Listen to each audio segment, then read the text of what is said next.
Welcome back viewers, ladies, gentlemen, non-binaries and anyone with ears or other sound detection organs. Hope you enjoy. We are continuing with Going Native, written by Uncle Sealing. Going Native, Chapter 62. The first thing that Stace noticed was the smell. Hospitals have a certain staleness in the air, a mix of cleaners and sickness and overly washed sheets that is instantly recognizable. He had spent too much time in hospitals. It was obvious what had happened to him. He had never left his time at the observatory, learning to walk again, seeing the Earth from orbit. It had all been a pleasant dream. He was never going to leave this place. Slowly, his eyes slipped open. There it was, the same room as always. No medical scanner, which was odd. He didn't seem to be hooked up to much of anything. There was Sam. What was he doing here? The pale man was sitting cross-legged on a chair that was clearly too deep for his small frame, playing a game on his Omnipod. Leaning against the wall was a prosthetic leg, a shill metal post with a cup on one end and a shoe on the other under an articulated ankle. Stace flung himself up with a gasp, memories crashing in. They had been attacked in the bar. He had killed 3 people. A pulling sensation ached at his chest, but he could breathe fine. Samuel squeaked in alarm and dropped his pad onto his lap. Jesus, man. Don't do that. Scared the heck out of me. Sorry. Stace felt at his chest, then looked down at himself. He was dressed in a lavender medical gown, and pulling it to the side revealed nothing more than a couple large blue medical patches covering his chest. Even his diagnostic pad, made of purple plastic, seemed to be gone. In its place was a small incision, already on its way to becoming a scar. Sam, what the hell is going on? Sam's mop of dark hair bounced as he shrugged. They didn't tell me much. Just that you should be free to leave today or tomorrow, but you need to relax and stay in bed as much as possible for another couple days. Give yourself some time to heal. I was shot. Twice. In the chest. Yeah, but you're a total baitus. Samuel shrugged again. Alice wouldn't shut up about it. You even had a visit from Gemsi and the regional governess while you were out. A grey head with huge green eyes poked into the room, followed by the rest of a skell in a plum-coloured nurse's uniform.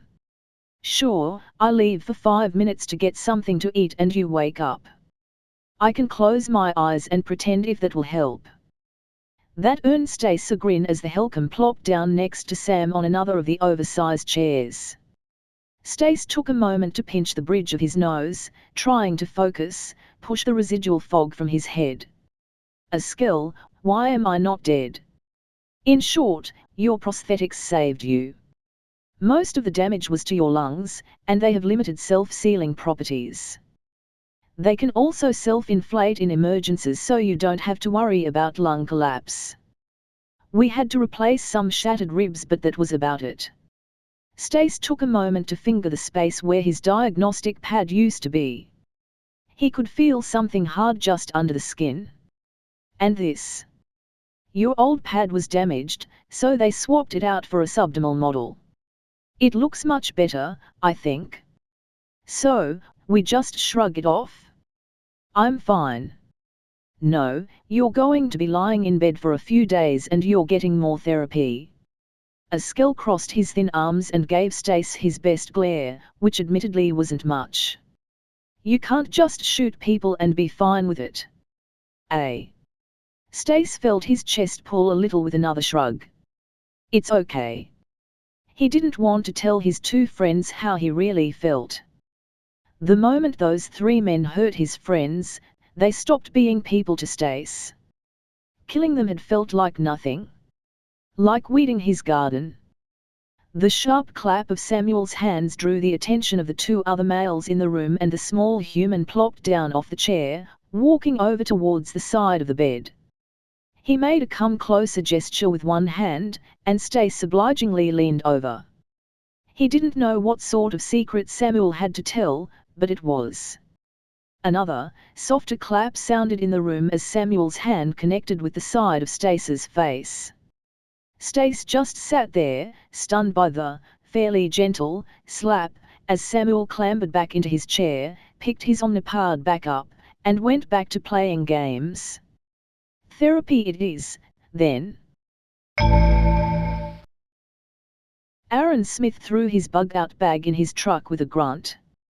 It was heavier than he remembered, or maybe he was just getting old. He slipped onto the bench seat and hit the garage door button. As the door rose and let in the cool evening air, the man took a look at himself in the rear-view mirror.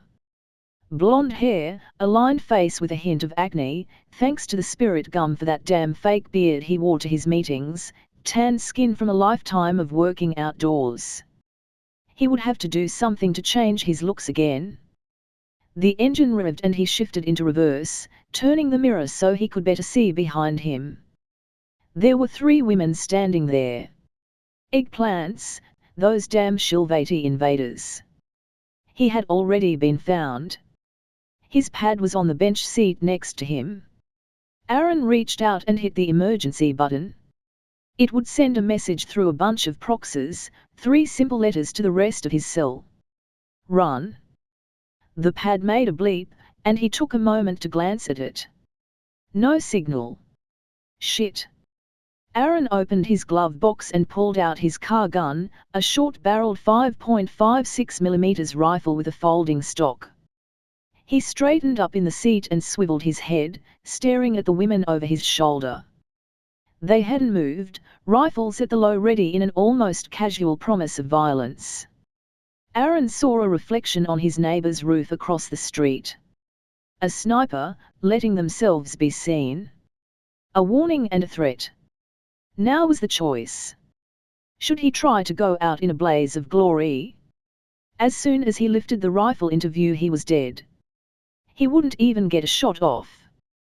He could stomp the gas and try to back over the women in his driveway, but as soon as his foot was off the brake, he'd be dead. Now that the chips were down, Aaron came up to a startling realization. He didn't want to die. Not for the human race or his former country. Aaron shifted the truck back to park, then rolled down the window. He killed the engine and tossed the keys out the window, then oh so carefully he picked up the rifle with 2 fingers. He kept his other hand up in the air as he dropped that out the window as well. He put his hands on his head as one of the women walked into his garage and made her way to the driver's side window. "Hello, Mr. 13. I'm afraid you are under arrest." "Jelsai, you need to settle down." She was talking to herself, of course. Her knuckles were bloody and she had left blueprints where she had lost the fight against the locker, but she was so angry. No. Furious. Even that word seemed to be too gentle for what she was feeling.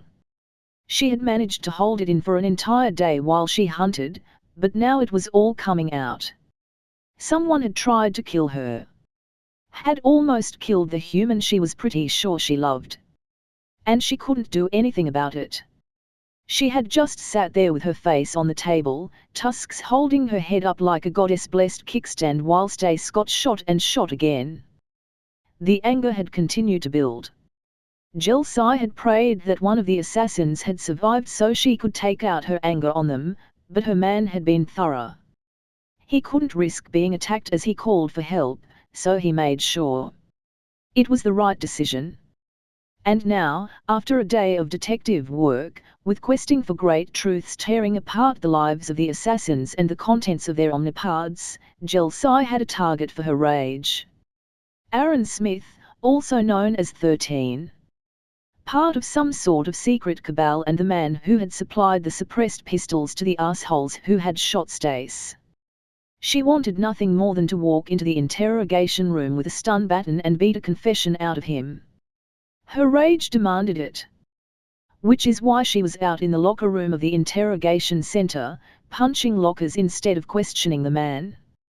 She needed to do this right. Doing this right meant letting a team of professional interrogators take care of it. It meant being passive. It meant not giving in. Chelsea needed to do something. Right now she was stuck, information was coming in, and once she had that, she could make some real moves. She had to distract herself somehow, and with that the plan was clear.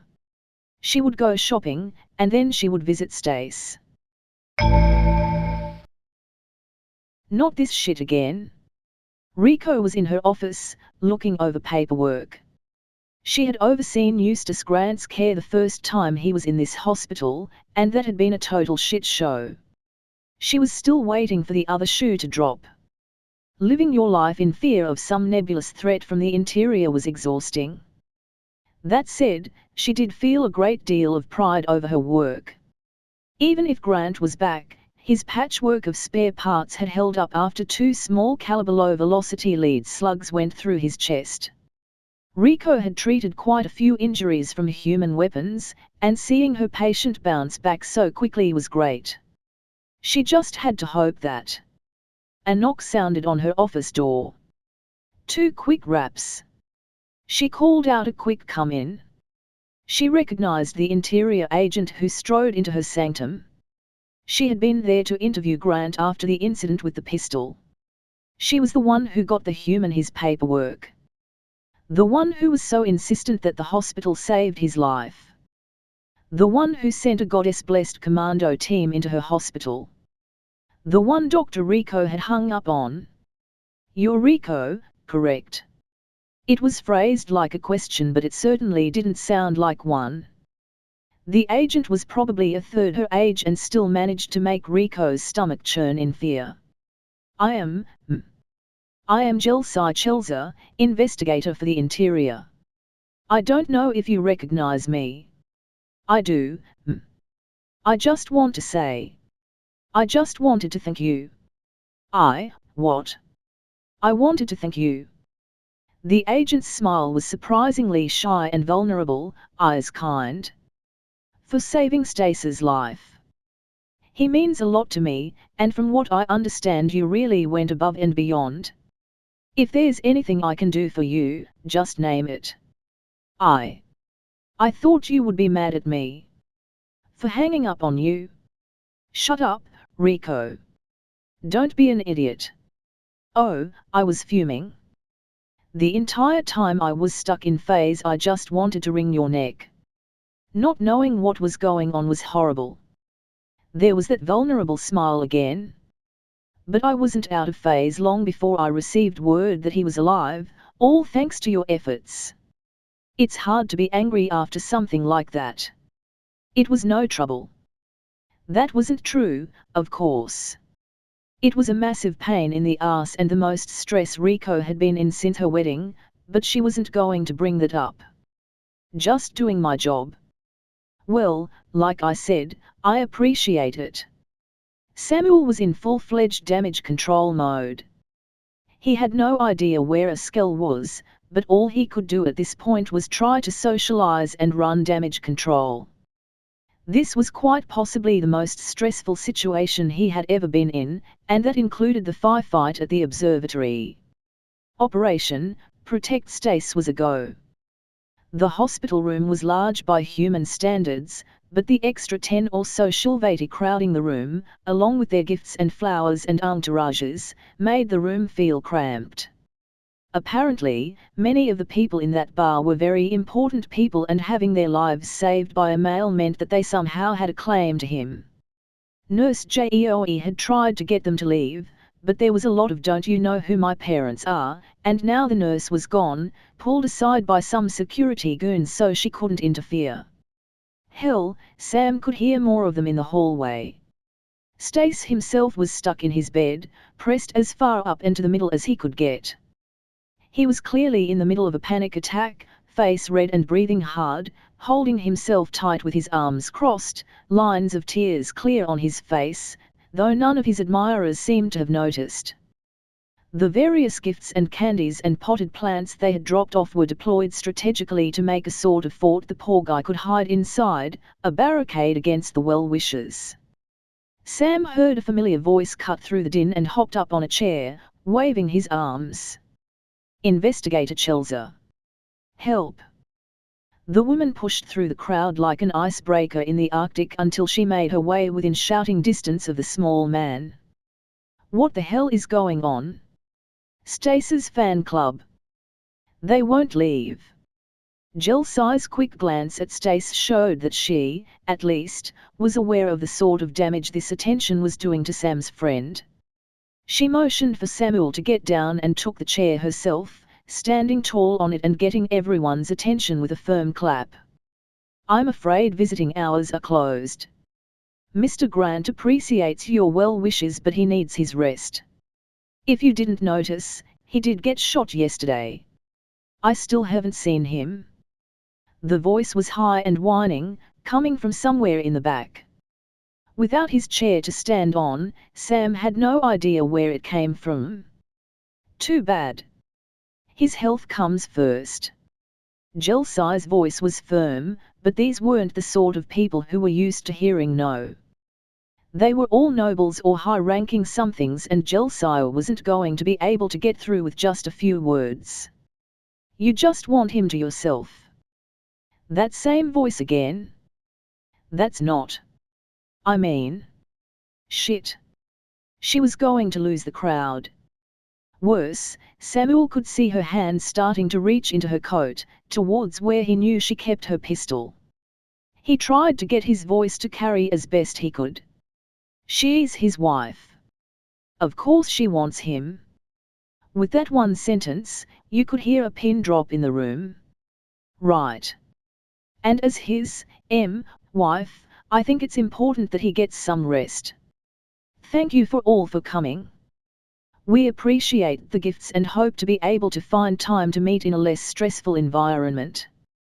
That seemed to work. Samuel had bet that if they thought Jelsai was his wife, they would be less likely to want to piss her off. After all, no guy is going to pick up a new girlfriend if his wife hates her. With a lot of grumbling, the room finally started to clear. Askell managed to shoo the last one out the door and got the door closed. Samuel hadn't seen him for a while, and the poor guy was completely disheveled. His nurse's uniform was torn, one sleeve hanging half off. Where were you hiding? Sam tried to keep any accusation out of his voice. He was just curious. The poor guy had tried to hold the door and gotten swarmed, then vanished. The Helcom's grey face went the colour of soot as blood rushed to his cheeks. The bathroom? I don't think I've ever been groped that many times in my entire life. I just had to get out of there. What? Jelsai's face was contorted into a sneer of pure rage. Which one touched you? She started to reach into her coat again, and Askell raised his hands up. Please don't. I just want to forget about it. Besides, I don't know which ones they were. I was kind of surrounded. So was I. My ass feels like one solid bruise from it getting pinched so often. Samuel didn't mind a good grope, but not from someone he didn't know. There was nothing fun or sexy about that. He was trying to hold it in, but he was really no better off than Stace was at the moment. Thanks. The voice was small, but all of the attention in the room immediately shifted. Stace was there in bed, surrounded by gifts and looking like he had just run a marathon. There were tears in his eyes. I didn't. Samuel slid some of the boxes and assorted crap to the foot of the bed to make space, and Jelsai leaned over and grabbed Stace, holding him tight while Sam took one of his hands. Quietly, faintly, Stace began to sob. Glancing over, Sam saw that Askell looked on the verge of tears too. He motioned with a free hand and the Helcom came close. Sam hooked his free arm around Askell's waist and held him close, feeling his own tears start to flow. Jelsai's rage was still apparent in her voice. I'm going to call, see if I can get some security here. There's no reason for. No. Stace's voice was still small and weak. It was so unlike him, and Sam's heart ached to hear it. I just want to go home.